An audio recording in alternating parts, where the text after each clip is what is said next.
Greetings, it's Nick, aka Red Hunter here, and today I'm going to be doing the first part of a tutorial series on Europa Universalis 4, also known as EU4.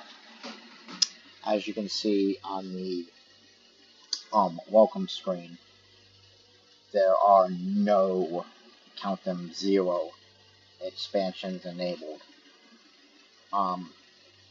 This is the vanilla game, completely out of the box, as if you just bought the game.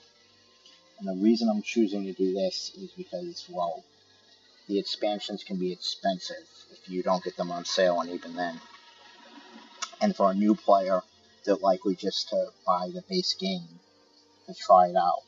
So if I ran a tutorial series with the expansions enabled, they would see a bunch of things that they wouldn't be able to replicate in their game because they're expansion-only features. That being said, when you look at the welcome screen, you can see a map of the known world in 1444. Sorry. There are different starts. If you click on them, if you click on the Rise of the Ottomans, you get the map of Europe, the Ottomans. If you click on the Empire of the Sands, you get Asia. You get the Middle East and Africa. If you click on the First Nations, you get North America, part of South America. You click on the Kingdoms of you get Ming, Kingdom, cities, India, and all that other stuff. So, my strong recommendation, and as you can see, it gives you interesting nations to play with any respect.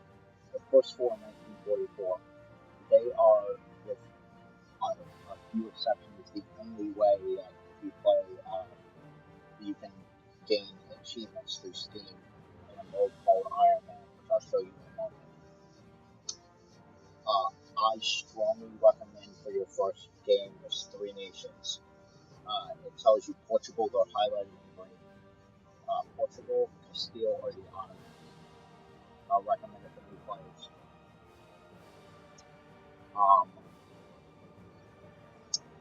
They are recommended because they're all powerful nations. France is not glowing green, but in my opinion, France is another nation that new players can handle easily because their first war is likely to be against England.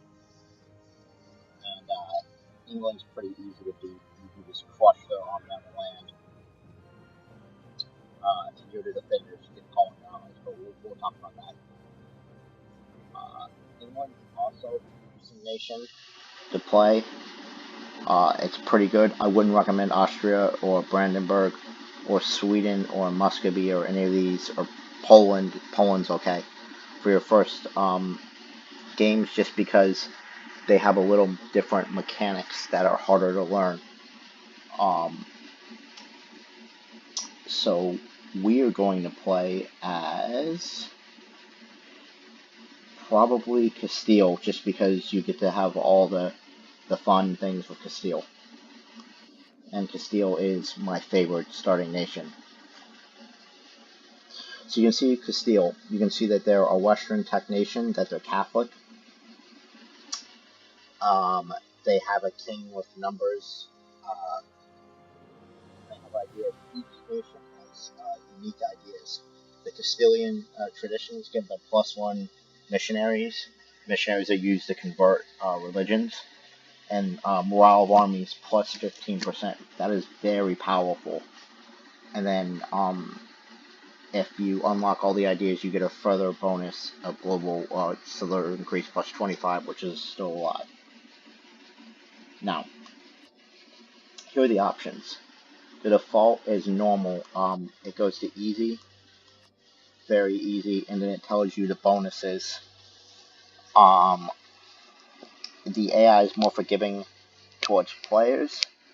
On normal, there's no bonuses. You get on easy, All player nations and subjects gain the following bonuses. They're all in green, so it's all good. Easy, the bonus is a little less.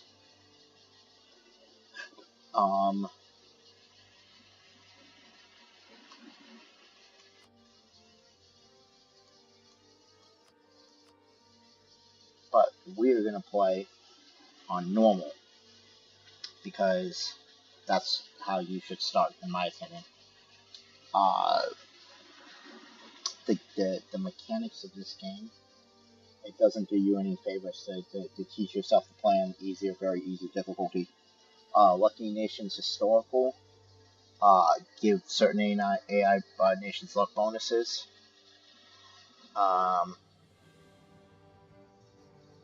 You need to leave these settings pretty much the same if you want to play in Iron Man mode.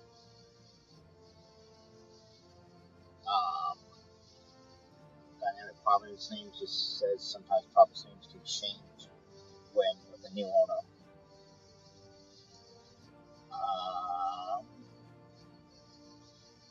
We're going to say yes, just show the start screen, and we're just going to start. So we're going to play as Castile, and I'll explain the, don't worry about multiplayer right now. You can also click here to do a random nation, and if I had, I believe it's the Conquest of Paradise expansion enabled, there would also be a thing here for custom nations, which you, if you've seen the other videos on my channel, depending on when this video goes live relative to the other ones, you'll have seen me play a custom nation a couple times. Custom nation being one that I created myself, not being a study nation that existed in the world. Anyway, we're going to play in normal mode. If you want to earn achievements, which I do recommend playing Iron Man as much as you can. You need to have Iron Man mode checked. Here's the thing: the main difference is that Iron Man mode has one save, and you can't save scum, which means that you can't do multiple saves and then revert back if something bad happens.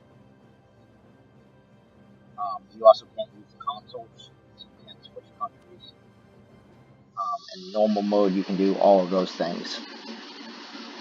We're gonna play normal mode just so I can show things.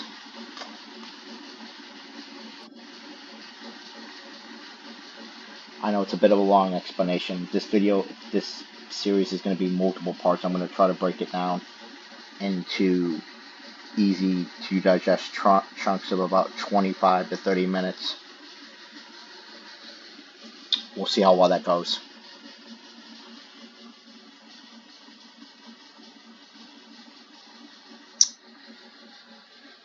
So, this game is okay, unlike 4X, regular 4X strategy games, such as Civilization 6 or space-based games,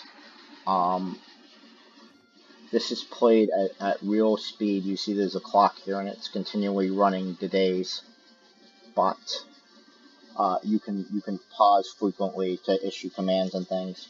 The things only happen while the game is running. Now, when you start off, you see a welcome screen.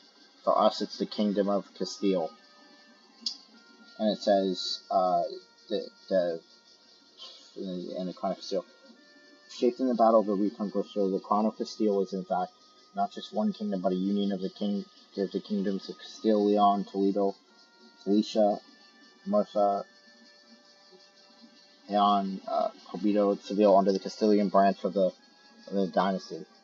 Remains of the Moorish presence in Iberia is now restricted to the southern kingdom of Granada. Still a rich Muslim sultanate, in many ways also marred by infighting and the frequent border skirmishes with Christian raiders. Surrounded on all sides by Castilian castles, it seems to be a matter of time before the Reconquista is brought to its logical conclusion and the kingdom is annexed.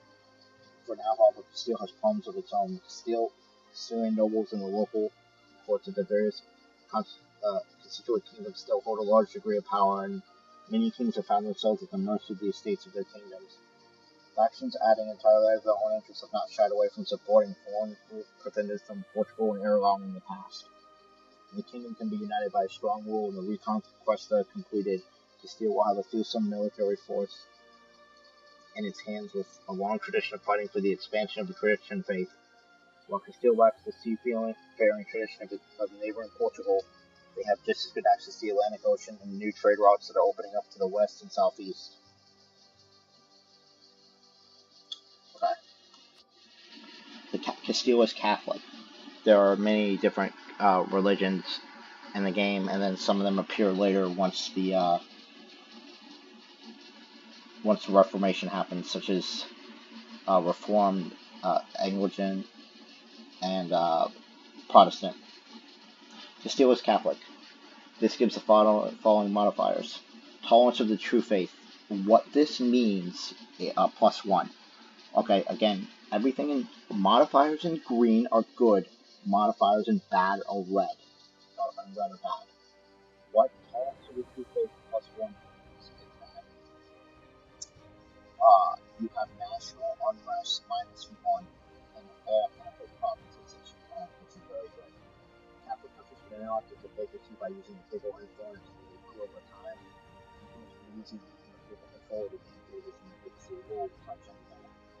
At early start, the Christian rule was Catholic, but over time, the strong desire was built up as a result of the collective action of all Catholic rulers. Most reform desires have the Reformation to start. Protestant reform faith to start to spread rapidly from some of the Reformation. Kingdoms are monarchies. This means the war is in place for life and the succession of the kingdom have been built in the chaos. Heirs are either acquired over time or through the forces. If the monarch dies before their heir reaches maturity, the agency council can take over, preventing the declaration of the war. The government is often made by states. States can be lawyers, Don't worry about the states story right now. That's too detailed. Europe is home to the Holy Roman Empire, a giant but largely divided empire that dominates the German and northern Italian regions. Upon the death of an empire, the imperial electors seek his replacement by voting. A member can become an elector by being granted an electorate by a current empire or by inheriting an elector. We are not within the Holy Roman Empire, but we neighbor them in a sense.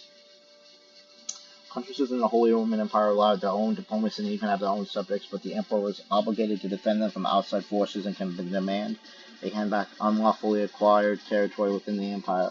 While the authority of the empire is currently low, this may change if the empire can strengthen its hold through imperial reforms. Northern Italy is also technically part of the Holy Roman Empire, but the region has been slipping out of imperial control for a long time. The emperor does not strengthen his hold over Italy before the end of the 15th century. The Italian states would be considered independent of the empire. That's called the Shadow King. If you play in the Holy Roman Empire, you as a country in there, you get the Shadow Kingdom event. All right. So we see a bunch of things, and there's much to do before we unpause for the first time. Let's review the numbers up top. This is your ducats. Positive is good, green is good. Right now we're making 10.01 ducats a month, and you can in EU4 if you hover almost any number over, you can see a lot more information. Here we can see how we got the results of that following. We have gold provinces, trades making us money, and we have making a bunch of money in taxes. We have money for army maintenance, yada yada yada. I'll show you that screen in a minute. Manpower is important. That limits the size of how big your army can be, and that reinforces when your men are damaged in battle. As you can see, your maximum depends on these modifiers, and we gain 278 men each month. We need 0 men to reinforce our army, and 0 will reach our armies this month. Then speed by which manpower recovers is modified by certain things. Don't worry about sailors, it just means the amount of ships you can have. This almost never comes up. Stability is how stable your country is. It can be improved both by events, by spending admin points directly. Don't worry about corruption. That doesn't happen in the early game. Prestige affects a bunch of things, as it says. Don't worry about marriages and personal unions. I'll explain that in a different video. Castile gets some automatically, usually. Legitimacy is how legitimate our monarchs are viewed. If your heirs have a weak claim, they have low legitimacy. And then power projection is another thing. And it tells you power projection can give you bonuses. Now, these three numbers, your administrative power, your diplomatic power, and your military power, collectively known as your monarch points, are the three most important numbers in the game. Money is important, and manpower is important, but these three numbers are everything. Also, in the Age of Discovery, don't worry about that right now. There's 4 ages, as you can see: Age of Discovery, Age of Reformation, Age of Absolution, and Age of Revelations. Your administrative power is used to core provinces. This is a province. You can see that we have a core on it. We consider this to be one of our core provinces. And Leon is a nation that can be formed from this core. And we'll never lose it. So this is a province. You can see provinces have values, their development, which tells you how good the province is. Let's look at our capital, in Toledo. You can see that it has 15 development, which is pretty good, but is not necessarily great. Then you have Madrid, which has 16 development, which is higher than our capital. Now, for those of you that know your current geography, Spain today, the capital is Madrid, not Toledo. It was moved at some point in history, obviously, but back in 1444, it was Toledo. And you can also see that Spain is not complete. It's broken up into Castile and Aragon. There's an event that usually fires later in the game called the Iberian Wedding, that happened in real life, that partnered up Castile and Aragon, and eventually the two countries formed Spain. Also, Granada was taken back over. Anyway, we have 2 merchants available, but 0 available. You can see where they are. I'll cover trade in a separate video. For now, don't worry about it. We don't have any colonists yet, but we will. We have 3 available diplomats that are doing nothing, and we have 2 missionaries that are doing nothing because everything is Catholic. For now. Alright. Let's talk about these things. I know this is a big information dump, but this game has it has a steep learning curve to master it, but to learn it, not so much. We'll see how many videos this takes. We have too few rivals. Also, this screen is the main screen where we view our country. We can see our court, our king, and our heir. Each monarch has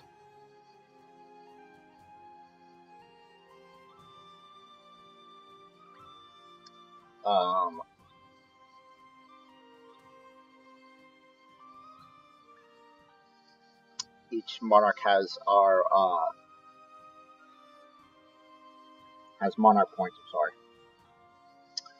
They range from 0 to 6. with higher numbers being better.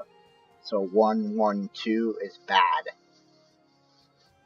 But the air 0, 0, 0 is worse.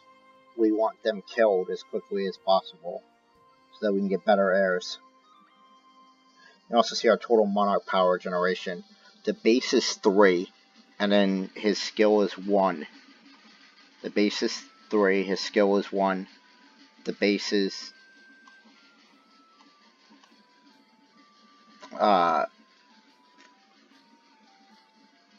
2. The base is 3, and his skill is 2 for 5. We can also hire advisors that will increase the monarch generation by the amount in the screen. We're not going to do that right now, though. Not yet. Although, actually, no. Alright. Don't worry about changing government types. Don't worry about these modifiers. We have our accepted cultures. Well, culture being accepted means that it gets no penalties and no unrest. We have non-accepted cultures which do get penalty and unrest. Don't worry about that right now. So this is the main screen that you'll be looking at other countries on. When you click on another, when you right click on another country, you'll come to this screen. We can see some information. More will appear. Here we can see our king. We can see we have 0404 diplomatic relations. We can see our diplomatic reputation, which is helps increase our chances of diplomatic actions being accepted by other nations. We can see that how well we improve relations.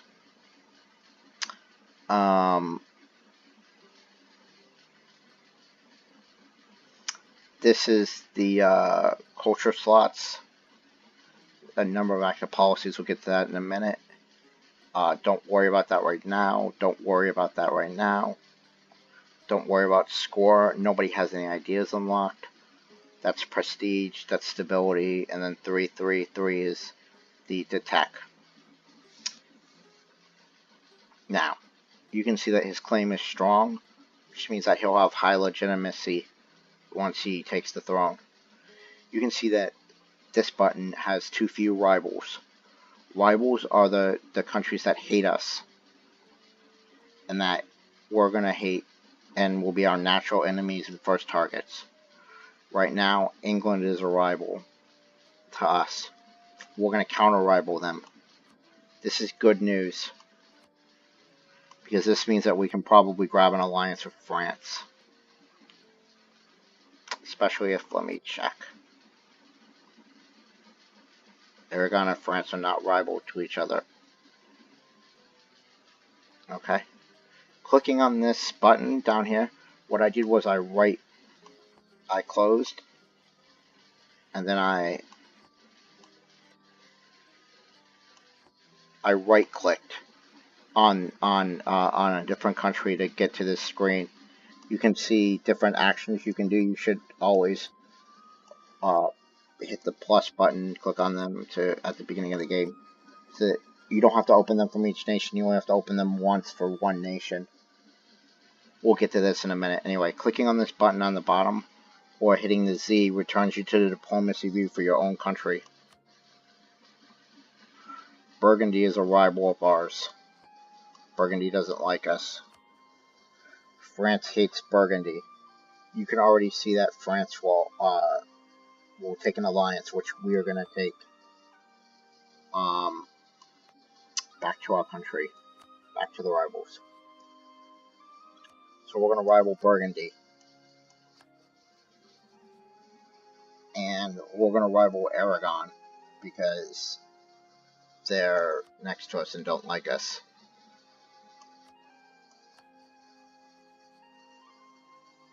Alright. It's just telling us we have free advisor slots. We can afford advisors. Sometimes you can't. We're going to take the national unrest guy. We're going to need him for when we go to war. We're going to take the trade efficiency guy because he's You want level 1 advisors at game starts. That's all you can really afford. Trade efficiency plus 10.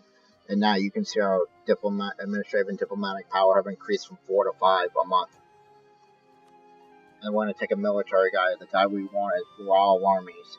You want to try to find morale armies or discipline advisors. And now you can see our income has gone down. And we have a truce with Granada. Granada is this nation right here. If you want to find a nation but you can't, hit F and start typing Granda.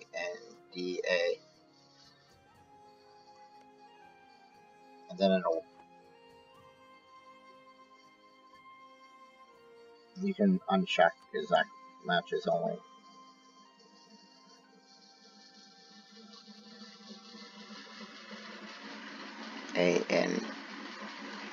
Granada. Okay. So it'll take us to Granada, and you can see it's highlighted. Granada's highlighted in purple. And this is their capital right here.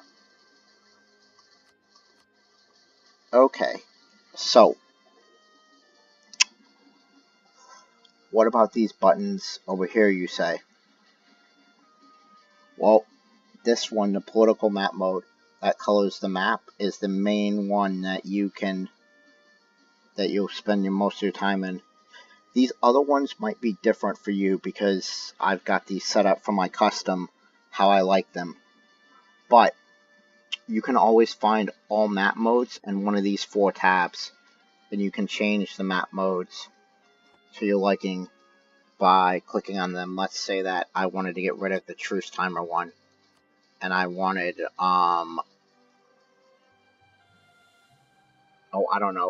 unrest. I can right click it, and then I can say, hey, I want unrest there instead, which you can see there's none. And you can do that for diplomatic ones, geographical, and economic. You can play around with that on your own. It's not a big deal. Also, there's a mini map in the corner. The key ones to know that are set by default are political, religious, which tells us that everybody is Catholic, as you can see. But when we zoom out, you can zoom in and out with the arrows here. There's also some Orthodox and some Sunni. Those are, and then a little bit of Shiite. But it's largely Catholic in our area. And then the diplomatic map mode, where you can see who you're allied with, who your enemies with, stuff like that. Anyway, we have a truce with Granada. And it'll expire in February 1488. That's 4 years. Don't worry about disputed succession for now. That has to worry about. So you can right-click an icon up here to dismiss. We have a national decision available. What are national decisions? They're little things that you can do to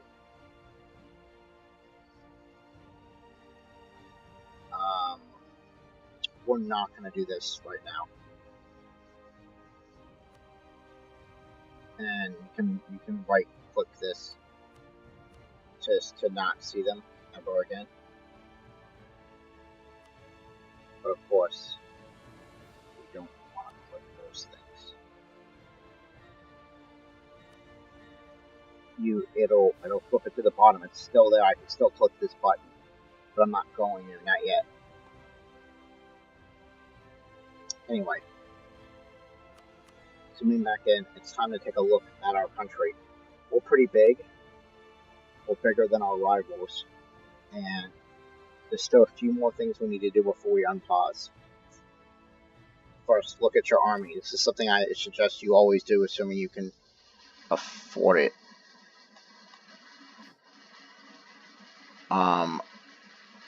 You can see, you go down here, land units, we can build guys and cavalry. Guys are cheaper, but cavalry is better. I'll do a video. I will do a separate video on the combats, the mechanics of combat.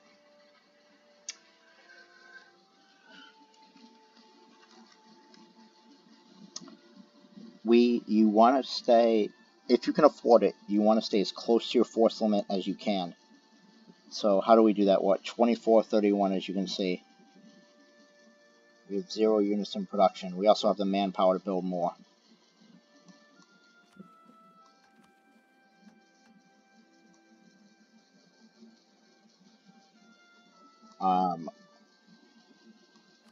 So you go here, you click on this little button, you go to the first tab, land units, and we're going to build 1, 2, 3, 4, 5, 6, 7 dudes. This will bring us up to our force limit.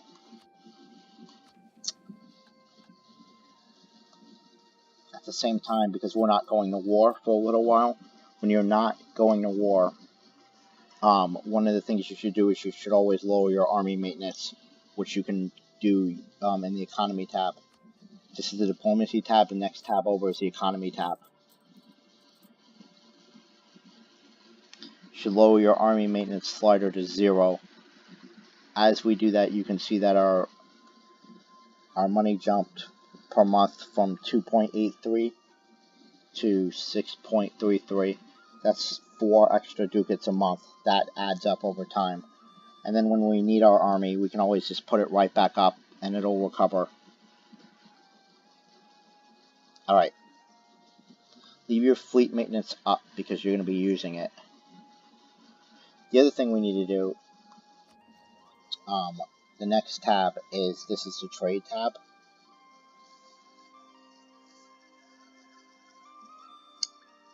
Don't worry about trade. This is the number that matters. The rest of this stuff, again, different video. Trade is a bit complicated to learn. This is your technology tab. You can see here how much monarch powers you need to level up in tech, what it offers, our church here, our marketplace here, and some morale and military tactics. The general rule of thumb is do not fall behind in military technology. You can see here that the amount you're behind or ahead. Right now, we're at exactly a parity. We're neither behind nor ahead of anybody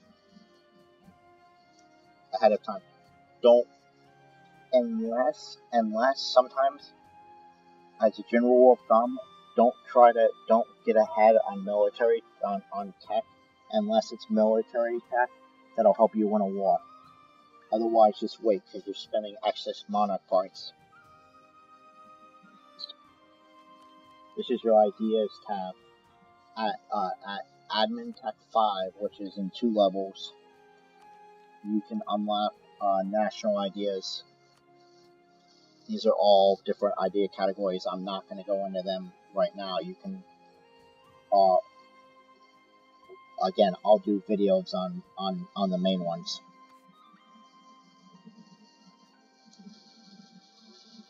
Next up is the missions tab. If you're at a loss at what to do, these missions give you suggestions about what to do. The ones that have your flag are, as you can see when you hover over it, are available to us because we're playing as Castile. You should always try to do these because they're mission specific.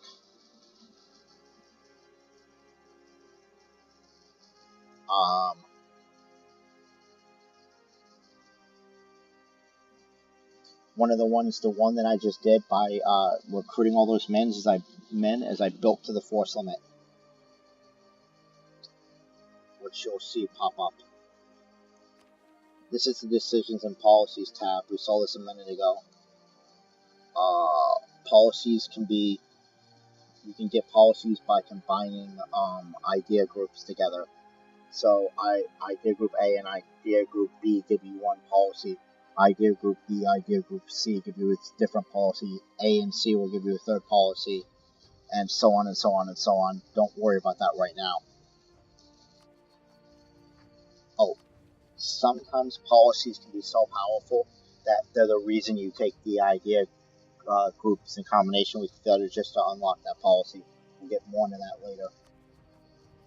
Stability is essential. You can boost your stability here. Stability goes from -3 to +3. Higher stability is better.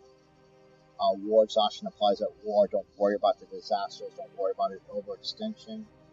See, we have no rebels and national unrest -4, which is good. You want this number to be a negative. Religion shows we're at 100%, and then later on we'll be able to convert to different religions should we choose. Military shows our military information. Again, I'll cover this stuff in the numbers in the military video. So you got land force movement, and our units, your tactics, army tradition. I'll explain all this. Another thing that you do when you're not at war is you mothball your forts. You do that by clicking on this building, this button. That saves you money, but it means that your forts don't protect you. However, when you're at war, this box is checked. You automatically raise your maintenance, and your forts will be activated the moment you start a war. If you know you're going to war, and I'll recover this. I will recover this in the military video. If you know you're going to war, then you want to raise your maintenance and turn your forts ahead of time. But sometimes war will be declared on you, or an ally will call you into war. At that point, you'll automatically raise your maintenance. You have a military leader who's a 2, 2, and 3. The numbers go from 0 to 6. 2, 2, 3 is okay. We have no subject nation, so I can't show you this tab. And this is states. Don't worry about these states right now. Alright, so finally we get to unpause. Right? And in just a minute, I'm going to cut this video off soon. I'm just going to show you the opening moves. The opening moves that you make are country dependent, and even within the different countries, it depends on your political situation. Your rivals are random, with certain exceptions. And those rivalries and the political situation around you will help you decide to open move. Right now, France is not rival to us, and they're friendly to us, which you can see by this heart. This is friendly. So we're going to click on diplomacy. France is a very powerful nation. We want them as an ally. They'll secure this flank, and they'll help us win wars. We'll have to help them win wars, probably against England as well, but that's a small price to pay. So we're going to offer them alliance. They're going to say yes for 63 reasons, which you can see here. That'll happen in a day. In another day, we can send out another. We can search for more allies. Another strong ally for Castile to start out is Portugal. Portugal loves us. A couple of nations have historical friends with each other. Portugal and Castile were historical friends in history, so they will always be able to be allied with each other. They will never, ever, ever start out as rivals. You could rival them if you really wanted, but the AI will never rival you to start out. Now, we're going to click on England. England's one of our rivals. And one of the things we're going to do is we're going to click on this thing that says issue embargo. Issue embargo and reduce the power of their traders and nodes where we have power. However, this will also reduce our trade efficiency unless they are our rivals there. This will upset them, but screw them, they already are our rivals.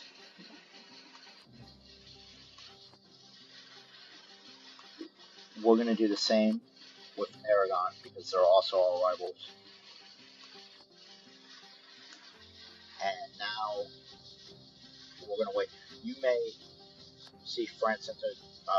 Okay, France entered our military alliance with us. You may see on your screen. You may see a bunch of pop-ups, depending on your settings. Your default settings. I've turned a lot of that off, but you will probably see a bunch of pop-ups saying so and so allied with so and so, so and so allied with so and so.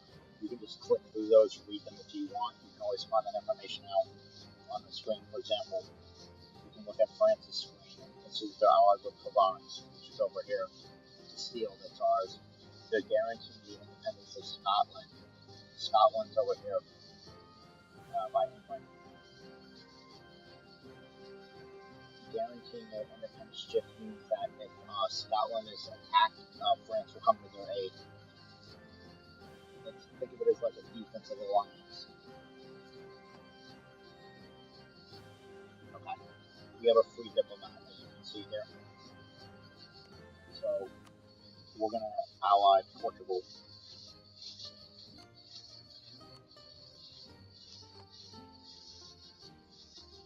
And Portugal has accepted our military alliance.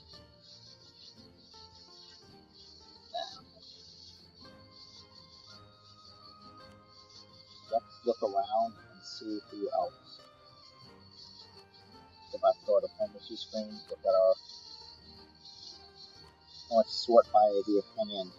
You can click here to sort by opinion. Who else likes us? Navarro likes us.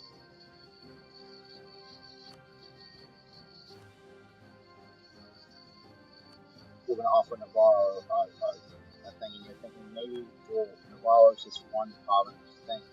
Why would we Portugal want a royal marriage? This brings our two countries close together. Our legitimacy changes by -5 when signing it. Don't worry about that; it'll recover. But royal marriages increase your legitimacy, it improves relations, and it gives us a chance for new heirs.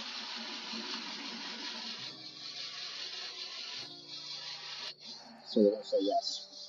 Now, the reason we allied Navarre is because they have this green check mark that says offer vassalization, which we're going to do. To vassalize a country, you need vassalize means that they will follow you around and they give you money every month, part of their income. They'll come to your aid in wars, and you can directly annex their land later on. You need a military alliance, which we now have. You need a relation of 190. Relations go from -200 to +200. And the target country must be at peace. We're going to royal marry them in a minute to get them up.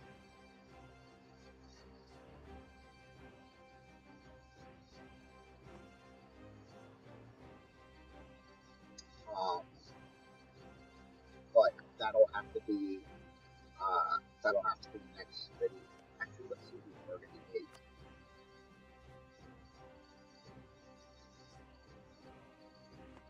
What's it? Denmark. Denmark. You want to know why? No, we're too far away. Like I said, every game is different, but we're at 43 minutes, and I know this has been a setup episode. There's been a lot to explain. Next episode, things will actually start to happen. So until then, I will see you. I am Red Hunter. Please remember to rate, comment, subscribe. If you're stuck on, if you played this game before and you're stuck on specific things and you have questions, drop them in the comments below. I'll do my best to answer them. Stay healthy, stay happy, and I will see you next time.